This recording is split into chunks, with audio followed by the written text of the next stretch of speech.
गाडी खरेदीच्या नावाखाली ग्राहकाकडून मोठी रक्कम उकळून ती शोरूम मध्ये जमा न करता बनावट रिसीट तयार करून ऑनलाईन जुगारात उडवल्याचा धक्कादायक प्रकार पनवेलमध्ये उघडकीस आलाय। या प्रकरणात एका ग्राहकाची तब्बल 9,70,000 रुपयांची फसवणूक झाली असून पनवेल शहर पोलिसांनी आरोपीला अटक केली आहे। पनवेलमधील गार्नेट मोटर्सच्या स्कोडा कारच्या शोरूम मध्ये सेल्स एक्झिक्युटिव्ह म्हणून काम करणाऱ्या सागर चव्हाण यांना हा प्रताप केल्याचं समोर आलंय। स्वप्नील क्षीरसागर या ग्राहकानं स्कोडा कुशाक ही गाडी खरेदी करण्यासाठी सेल्स एक्झिक्युटिव्ह सागर चव्हाणला 9,70,000 रुपये रोख स्वरूपात दिले होते। गाडी खरेदीची प्रक्रिया पूर्ण होईल आणि रक्कम शोरूम मध्ये जमा होईल अशी अपेक्षा क्षीरसागर यांना होती। मात्र सागर चव्हाणने ग्राहकाला विश्वासात घेण्यासाठी शोरूमच्या नावानं बनावट रिसीट तयार केल्या।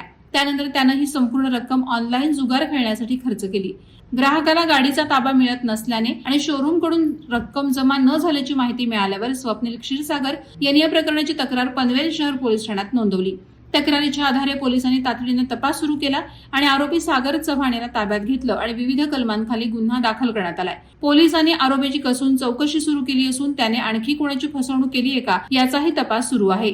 या घटनेमुळे गाडी खरेदी करताना ग्राहकांनी अधिक सावध राहण्याची गरज असल्याचं मत पोलिसांनी व्यक्त केलंय। तसंच शोरूम मधील व्यवहारात पारदर्शकता ठेवण्यासाठी संबंधित व्यवस्थापनानेही खबरदारी घ्यावी असं आवाहन करण्यात आलं आहे।